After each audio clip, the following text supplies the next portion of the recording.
সুনামগঞ্জের দোয়ারা বাজার সীমান্তে অবৈধভাবে আনা বিপুল পরিমাণে ভারতীয় পণ্য জব্দ করেছে সেনাবাহিনী। ভোরে দোয়ারা বাজার উপজেলার বালিউড়া বাজার এবং জয়নগর এলাকায় অভিযান পরিচালনা করে সেনা সদস্যরা। এ সময় 525 ক্যারেটে প্রায় 12,000 কেজি কমলা, 84 বস্তায় 4,200 কেজি চিনি এবং 3টি ট্রাক জব্দ করা হয়। চোরাচালানের সাথে জড়িত থাকার অভিযোগে 3 জনকে আটক করা হয়।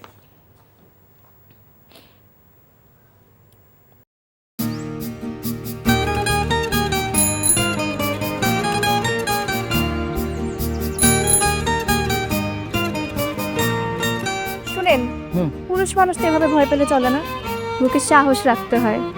যা বলবেন সোজা সাপটা বলবেন।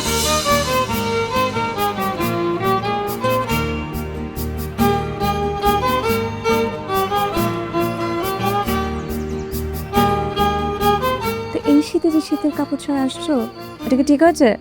তোমাকে দেখার পর থেকে আমার জীবন থেকে শীত, গ্রীষ্ম, বর্ষা সব চলে গেছে, শুধুমাত্র তুমি আছো।